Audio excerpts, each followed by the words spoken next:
দেখো, ছোটবেলা থেকে আমরা স্কুলে গেছি, অনেক কিছু শিখেছি, হিস্ট্রি, জিওগ্রাফি টানা করে করেছি, কিন্তু স্কুলে এরকম কোনো সাবজেক্ট নেই যে পড়াশোনা ছাড়াও এছাড়া কিভাবে আমি ইনভেস্ট করতে পারি, কিভাবে আমি পয়সা উপার্জন করতে পারি, এই ব্যাপারে কোনো কিন্তু ডিসকাশন হয় না।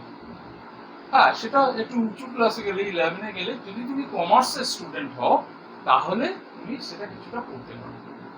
বাট সবাই তো আর কমার্সের স্টুডেন্ট হয় না, তাছাড়া আর্টসের স্টুডেন্ট আছে, সায়েন্সের স্টুডেন্টস আছে, কিন্তু basically they don't have any idea about finance.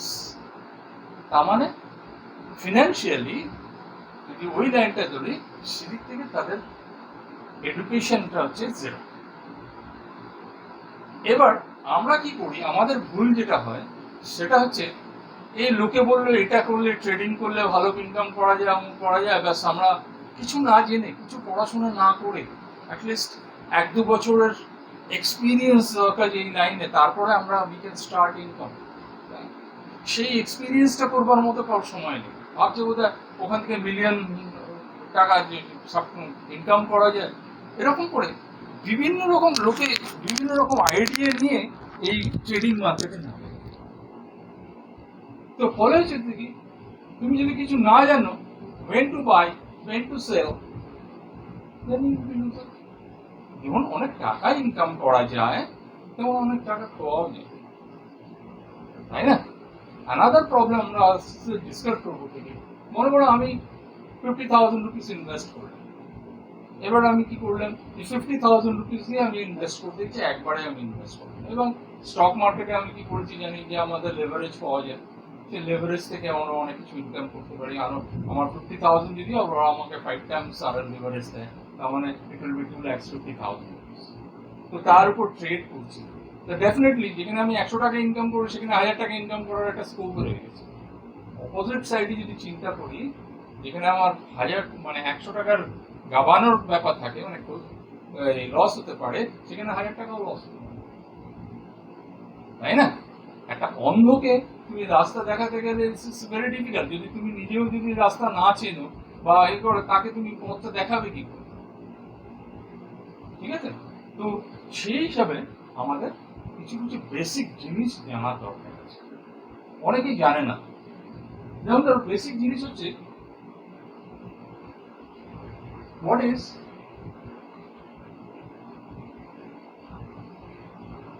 Investment, এটা যদি জানতে চাই, আমরা কত ধরনের ইনভেস্টমেন্ট করতে পারি, কিভাবে আমাদের ইনকাম হতে পারে, এই ব্যাপারগুলো আমাদের জানা। আমাদের প্রবলেমটা কি জানো তো, আমাদের এডুকেশন সিস্টেমটা এরকম হয়ে গেছে, আমরা গোড়া থেকে কিছুই জানি না এই ব্যাপারে, ফিনান্সের ব্যাপারে।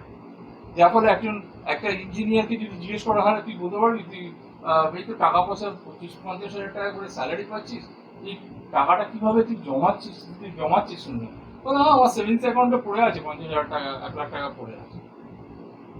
ও আচ্ছা, এটা তোর সেভিংস, এটা তোর ইনভেস্টমেন্ট, তাহলে হ্যাঁ ওটাই আমার ইনভেস্টমেন্ট। তারপরে আস্তে আস্তে ইনকাম করি, টাকা বাড়তে থাকে, ও ইনকাম করছে, সেই টাকাটা বাড়ছে, কিন্তু যে টাকাটা ও রেখে দিবে সেই টাকাটা বাড়ছে। তো এই প্রসেসগুলো আমরা জানতে পাবে যে what are the type of investment. Number one, investment যদি বলি,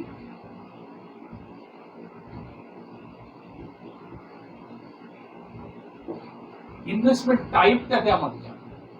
what is the investment type? ভাই, আমি কি করতে পারি, I can put the money on the savings account.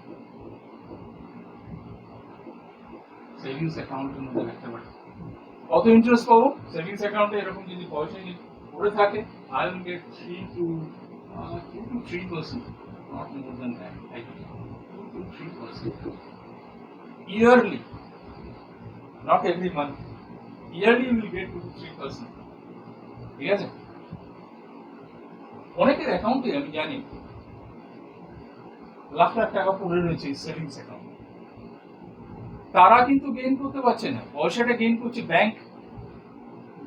ওই টাকাটা খাটিয়ে সে বিভিন্ন রকম ভাবে 15-16 থেকে 18% প্রফিট করে তারকে 2-3% দেয়।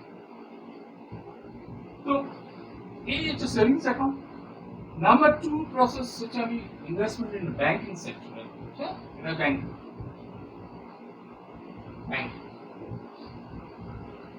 তুমি এফডি করতে পারো, সামথিং ফিক্সড ডিপোজিট।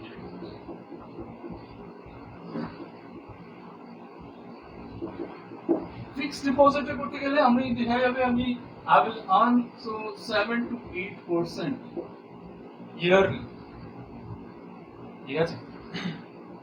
তো ফিক্সড ডিপোজিট থেকে এই 7 to 8% আমাকে ইনকাম করতে পারে। না, ইচ্ছে তো বেশি ইনকাম করা যাবে, কোটি কোটি টাকা ইনভেস্ট করার যে ফিক্সড ডিপোজিট করতে এই নাম্বারটা ফিক্স ইনকাম, আর কিছু না হোক এই 7 to 8% আমাকে ইয়ারলি পেয়ে যাবে। কিন্তু ওই মানুষরা দুঃখের বিষয় তাদের ফিনান্স সম্বন্ধে খুব একটা আইডিয়া নেই বলে তারা জানে না যে আমাদের ইয়ারলি ডেপ্রিসিয়েশন হচ্ছে 6 to 7%। বলে স্যার ডেপ্রিসিয়েশনটা আবার কি? মানে মানিটা ইভ্যালুয়েট হচ্ছে 6 to 7%। তাহলে তোমার ভাই 7 to 8% যদি ওখান থেকে তুমি প্রফিট করো, ইন্টারেস্ট আর্ন করো, তা থেকে এটাকে মাইনাস করো 1% তোমার profit. What you will do with 1%? Nothing can be done with the 1%, তাই না? তাহলে এই ব্যাপারে আমাকে চিন্তা করতে হবে। This is the inflation. এই ইনফ্লেশনটা হচ্ছে 6 to 7% মিনিমাম। আমি ভাই ফিক্সড ডিপোজিটে গভর্নমেন্ট আমাকে বলে দিচ্ছে 7 to 8% তুমি প্রফিট করতে পারো, যদি ব্যাংক আবার একটু বেশি দেয়, আবার কিছু কিছু ব্যাংক আবার কম দেয়। তুমি আরো দিন তুমি আমাদের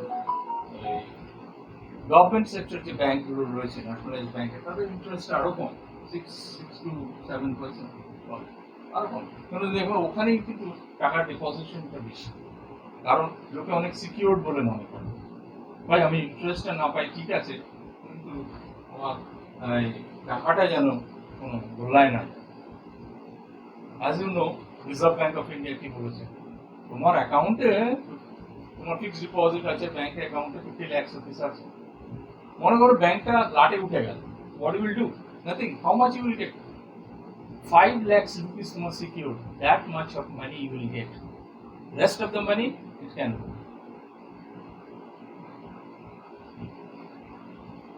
So it has to be also very very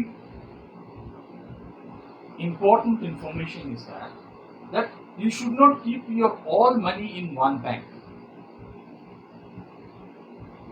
total অ্যামাউন্টটাকে সেগ্রিগেট করে ডিফারেন্ট ব্যাংক অ্যাকাউন্টে রেখে দেবে। তাতে কি হলো, একটা ডুবে গেলেও আমার অন্য দুটো রয়েছে কোনো সময় যদি এরকম হয় গেছে। তবে সেগুলো খুব রেয়ার কেস। দেখবে গ্রামের লোকেরা যেখানে অশিক্ষিত বেশিরভাগ থাকে, সেই গ্রামের লোকেরা কোঅপারেটিভ ব্যাংক অমুক ব্যাংকে টাকা পয়সা রাখে বেশি ইন্টারেস্ট পাবে বলে। তারপর দেখা গেল কোঅপারেটিভ ব্যাংকের যারা মানে ম্যানেজিং কমিটি আছে তারা নিজেরা টাকা পয়সা খেয়ে ব্যাংক খাওয়া, গরিব লোকের পয়সা সব।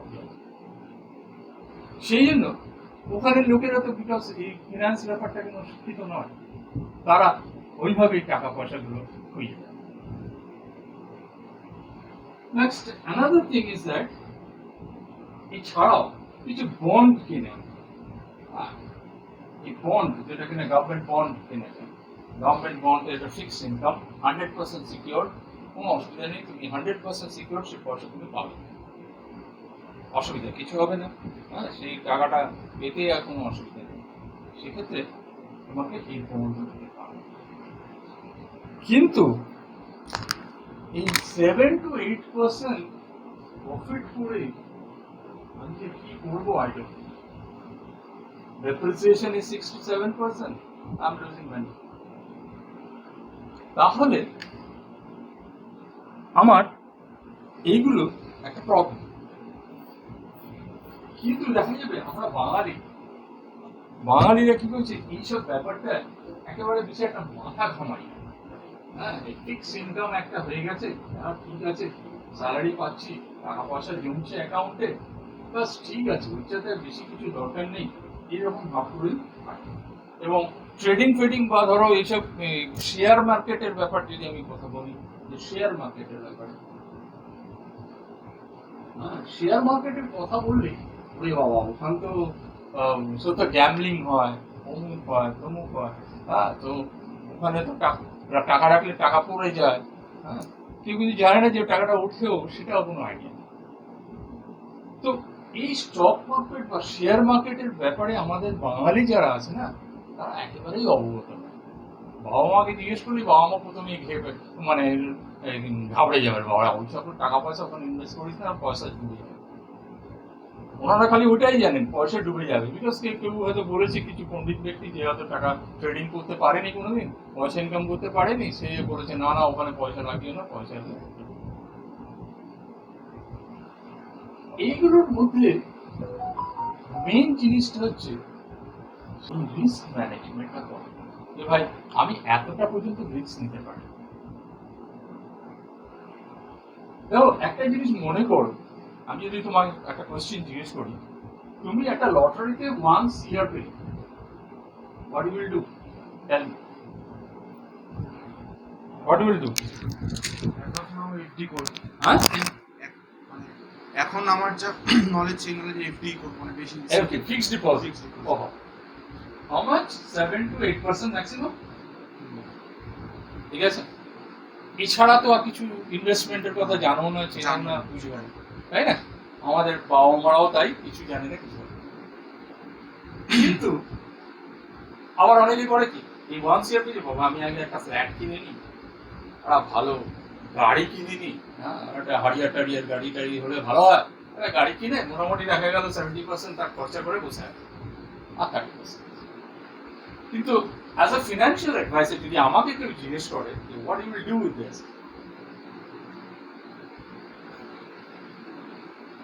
FD cross no FD. কারণ কি, তোমাকে একটা জিনিস জানতে হবে, যে তোমার একটা জিনিস জানতে হবে, রুল অফ 72 যেটাকে বলা হয়,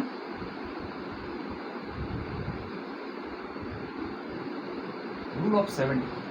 এটা হচ্ছে ফিনান্সিয়াল মার্কেটে যারা ফিনান্স নিয়ে কাজ করে, I am not a financial মানে পার্টি অর ক্যান্ডিডেট ইকুয়েন্সি, বিকজ আমি আমার এডুকেশনটা as an engineer, computer science engineer, so I don't know about the commerce and all this things, but আমি আমার এটা বুঝি যে আমার যদি টাকা এতটা থেকে থাকে আমি কিভাবে ইনভেস্ট করে within 3 to 4 year I will make this money double.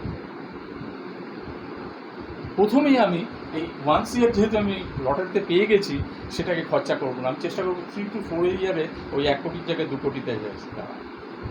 That is the difference between a normal person and also financial party, যে ফিনান্স ব্যাপারটা বোঝে না। এটা কি করতে গেলে 3 to 4 ইয়ারের যদি একটা অ্যামাউন্ট আমাকে ডাবল করতে হয়, সো ওরা একটু ওরা ক্যালকুলেট করে কি করে জানো, 72 ডিভাইডেড বাই, মনে করো 12% আমি একটা জায়গায় প্রফিট করছি, 12% করে আমার আছে, আমি ইনভেস্ট করেছি, সো আমার টাকাটা ডাবল করতে আমার সময় লাগবে কত, 6 ইয়ার্স, 6 বছরের ডাবল হবে। আগেকার দিনে পোস্ট অফিস বা অমুক জায়গায় দেখা গেল টাকার ইনফ্লেশনটা এত বেশি ছিল, 12% ইন্টারেস্ট দিত, 13% ইন্টারেস্ট দিত, 5 বছরে এনএসসি ডাবল হয়ে যাওয়ার এসব স্কিম ছিল আগে, এখন তো নেই। তো এই দেখতে পাচ্ছি যে এই ইন্টারেস্টটাকে যদি আমি বাড়াতে পারি আস্তে আস্তে, দেন আমার সময়টা কম হয়। মনে করো আমি চাইছি আমি 72 এটাকে অ্যাটলিস্ট 20%, হ্যাঁ তোমার 20 অথবা আর একটু করি, একটু বুদ্ধি করে কাজাবো, 24% যদি আমি দিতে পারি প্রফিট, ইন্টারেস্ট বলে দিতে পারো বা প্রফিট বলে দিতে পারো, দেন ক্যালকুলেশন অনুযায়ী বলতে পারছে ইটস 3 to 4 years আমার মানি double. Our question is that how? এটা আমাদের জানতে হবে। যারা কিনা এই শেয়ার মার্কেট বা স্টক মার্কেট এই ব্যাপারে একটুখানি অবগত নেই, বা তাদের এই ব্যাপারে কোনো অতটা বিশেষ আইডিয়া নেই, তাদের কি করা উচিত? তাদের উচিত হচ্ছে এই মিউচুয়াল ফান্ডে ইনভেস্ট করা, MF. You will get at least 15 থেকে 20% of yearly. I will show you later on my account, and I will show you also how much percentage I have earned and the investment and all these things. আর এই mutual ফান্ডের বিভিন্ন রকম process আছে। তুমি যদি একবারে টাকাটা invest না করাই ভালো, never do in mutual fund. What you can do, you can do it SIP system, SIP systematic investment plan. তুমি বললে আমার ইনকাম মোটামুটি এখন যা করছি 15,000 টাকা হচ্ছে, আমি এখন তো অত বেশি এক্সপেন্ডিচার নেই, আমি 5,000 রুপিস করে মাসে কামাবো। তো কি করবে, তোমার যদি কোনো আইডিয়া না থাকে, তুমি ব্যাংকে গিয়ে একটা রেকারিং অ্যাকাউন্ট করবে, তা থেকে ওই 6-7% মতো প্রফিট পাবে, ওটা দিয়ে দেবে। কিন্তু আমি হলে একটা SIP তৈরি করবো অফ 5,000 রুপিস মিউচুয়াল ফান্ড। এখন সেক্ষেত্রে জানতে হবে আমার মিউচুয়াল ফান্ডটা কি, হোয়াট ইজ ইট। এই মিউচুয়াল ফান্ড বা এই যে যেটা রয়েছে সেখান থেকে আমি প্রতি মাসে SIP 5,000 রুপিস করে করবো। সো এটা ব্যাপারে আমি আরো পরে ডিসকাস করবো, এই ব্যাপারটা কেন মিউচুয়াল ফান্ডের প্রফিটেবল। যাদের কিনা স্টক মার্কেটের ব্যাপারে কোনো আইডিয়া বিশেষ নেই, তাদের they should go for mutual fund.